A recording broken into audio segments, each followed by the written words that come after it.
السلام عليكم سير شنبيستا ومحمد العمور في مقطع جديد. قبل نروح لتفاصيل المقطع بس حبيت انوه على شغله جدا بسيطه ملاحظها في الكومنتات في الاونه الاخيره. في بعض الاشخاص بيكتبوا لي كومنتات: يا محمد واضح انه ردة فعلك مسجله يعني بعد المباراه مباشره، لهيك دائما توقعاتك دائما صح وهذا الاشي مش معقول. اول اشي توقعاتي مش دائما صح اصلا، مرات بتزبط ومرات بجيب العيد زي اي شخص في العالم. اما بالنسبه انه الرياكشن تاعي مسجل بعد المباراه فهذا الاشي بصراحه ما بيدخل العقل، لانه يا حبيبي كل مقاطع الرياكشنات تاعت المباريات المباشره باخذها من بث مباشر على منصه نيمو. انت فاهم علي؟ يعني كل مقاطع للرياكشن ماخوذه من بثوث مباشره، مش بسجلها بكون قاعد لحالي، بكون قاعد مع الاف الاشخاص، فما في مجال يا حبيبي لا لتزوير الرياكشن ولا حتى لتزوير التوقعات. انتهينا هيك حلوين. مقطعنا اليوم يا جماعه الخير راح يكون افضل 10 لاعبين اظهره في العالم حاليا. الترتيب يا جماعه الخير من صاحب الفيديو، انا مالي علاقه، بس راح نشوف ونعلق على هذا الموضوع. لا تنسى تدعمني باللايك، شير المقطع، ويلا بينا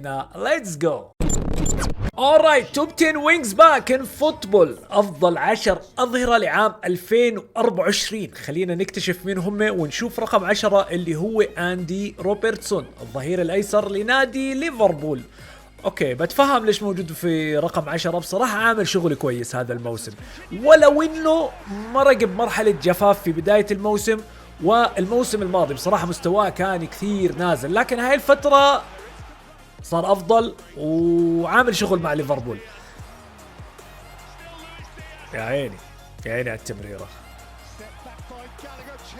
بغطي كويس. هاي الموسم خصوصا دفاعيا كثير ممتاز. انسان الفتره الاخيره ليفربول كله واقع. تقريبا من اسبوعين قبل ما اصور هذا المقطع ليفربول خسران من اتلانتا، او هو فاز 1-0 بس كان بالع بالذهاب 3-0، فما تأهل للمرحلة اللي بعدها في الدوري الأوروبي وروحوا. ما بعرف، ليفربول كله اختلف كليا بعد التعادل مع نادي مانشستر يونايتد، بعدها خسارة من كريستال بالاس ولحق يا حبيبي. اوكي روبرتسون رقم 10 اتفق، ما عندي اي مشكلة. نشوف رقم 9 اشرف حكيمي، رقم 9 يلي ما بتخاف الله. لا صراحة بيستاهل مركز، يعني خلينا نقول توب 5 توب 6 يا عمري. ملا جول، هذا الفتى الذهبي المغربي بيستاهل أكثر من رقم 9 للأمانة. خلينا نكون واقعيين يا أخوي. أشرف حكيمي سواء أرقامه في الدوري الفرنسي وحتى مع المنتخب المغربي ممتازة. الأظهرة اللي بيعطيك حلول هجومية ودفاعية. أوبا يا الجول، أوبا يا الجول. يعني لو كان ترتيبه رقم 6 بيكون الأمور كثير ممتازة. على شوف روبرتسون كان رقم 10 صح، بفترة من الفترات كان ممكن أفضل ظهير أيسر في العالم بفترة من الفترات، لكن حاليا لا، يعني رقم 10 فير انف. بس أشرف حكيمي أنت لو تفكر فيها بالتأكيد هو من التوب 5 لأفضل أظهرة يمين في العالم، هذا إشي مفروغ منه. فرقم 9 لا بصراحة شوي مظلوم. أوكي اللي بعده الرقم 8 تيو هرنانديز. ما بعرف، أشرف حكيمي وتيو هرنانديز بصراحة رقم، يعني لا المفروض يكونوا أكثر من هيك. تيو أسطوري، يوف يا الجول، أوه يا الجول صاروخي. ما بعرف، أنا مختلف مع صاحب المقطع بالنسبة للترتيب، مختلف كثير مو شوي. خلينا نشوف الأسماء اللي راح تيجي بعديها ببين معانا. ملا سلايد تاكل، سريع لعيب، الجسدية، سرعة، كل شيء عنده صراحة، كل شيء عنده. يعني انت هذا واللي قبله أظهرة ريال مدريد، وهسه هم ما عندي تاني.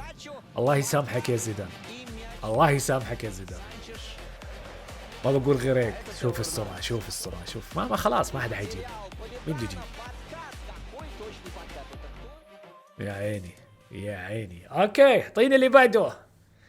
مين راح يكون يا حبيبي؟ مين رقم 7 الفونسو ديفيز.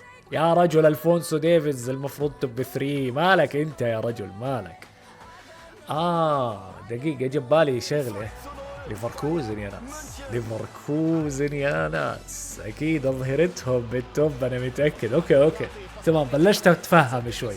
الفونسو ديفيز طبعا ظهير خرافي. ما بعرف، كل فترة كل نهاية موسم تطلع اشاعات انه ريال مدريد مهتم، أندية ثانية مهتمة، بس بالموسم اللي بعديه بظل مع ميونخ فاز تأهل. المباراة القادمة بين ريال مدريد وبايرن ميونخ، خلينا نشوف ايش راح يصير في دوري الابطال. حتكون ملحمة صح. وكذا راح انزل ردة فعلي، هذا ايش مفهوم منه؟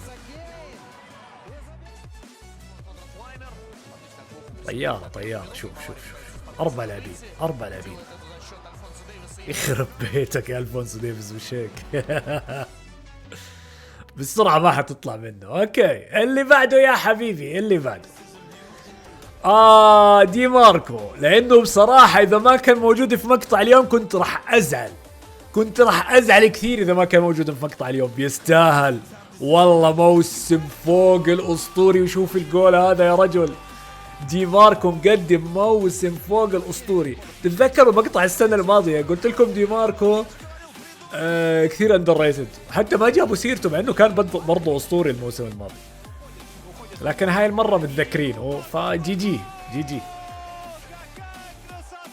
ظهير هداف يا رجل، ظهير هداف وكويس دفاعيا وكويس هجوميا، بيعرض كل شيء، ظهير متكامل للأمانة. اوه يا الباص شوف، ممكن هو اكثر ظهير هذا الموسم في الدوري الايطالي مسجل اهداف، اتوقع اكثر من دي لورينزو، اكثر من اسماء كثير. يا عيني تمام، نكمل. اللي بعده راح يكون كيلي ووكر رقم 5. فير انف، اوكي تمام.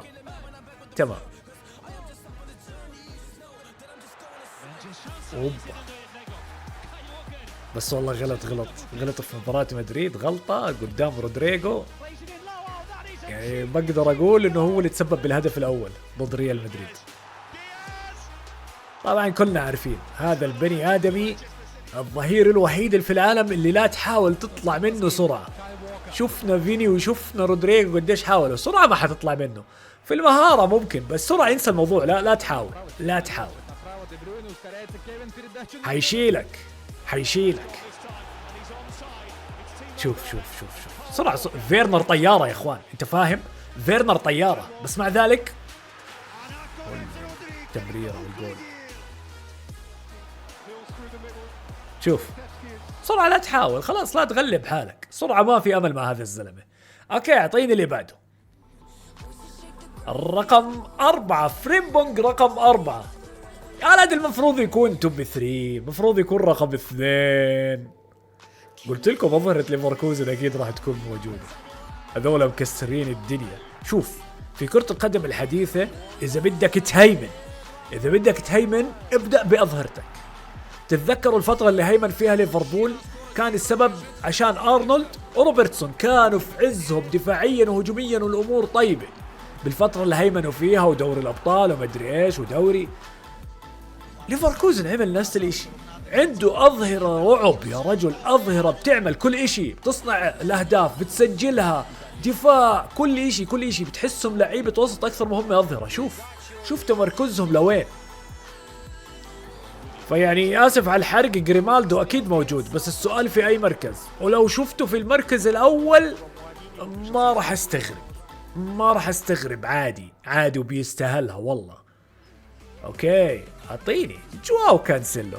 يعني جواو كانسيلو ممتاز، بس هذا الموسم صراحة في اسماء كثير اجت احسن. يعني على سبيل المثال اشرف حكيمي، انا بالنسبة لي احسن هذا الموسم. اسماء كثير مرقوا في مقطع اليوم كانوا احسن. كيلي ووكر احسن اكيد،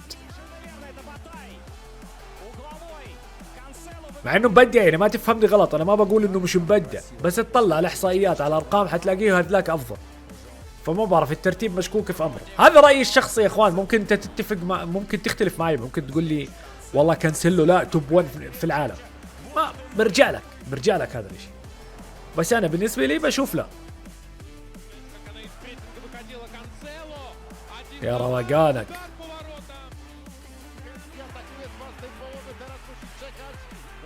يا عمري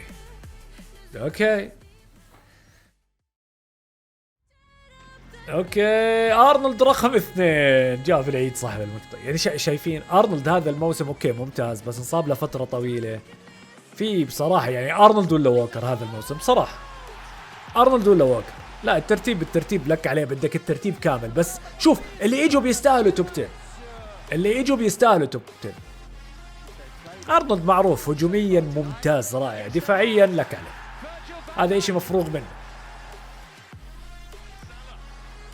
شوف يعني كأهداف كصناعة الولد فلتي، هو اصلا لو لعبوه وسط بريحونه وبريحوه، لانه الولد دائما بالدفاع المستوى الدفاع بيجيب العيد. بس رقم 2 للامانه لا مبالغ فيها. اوبا يا عمري عرفها.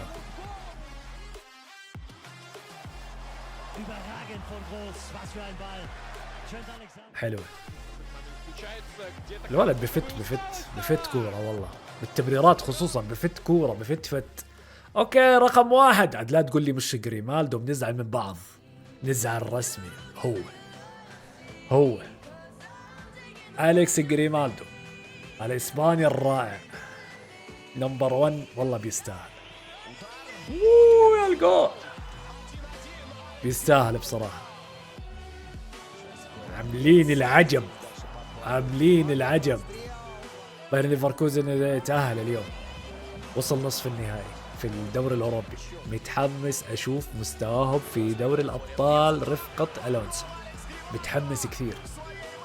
خلينا نشوف كون ألونسو خلاص قاعد أكد. شوف انت شايف لفريمبونج الباص، انت شايف قوة الأظهرة قديش بتأثر بالفريق. اوف عن جد يعني اذا بحثت على الهيمنة لازم يكون عندك ظاهرين اسطوريين.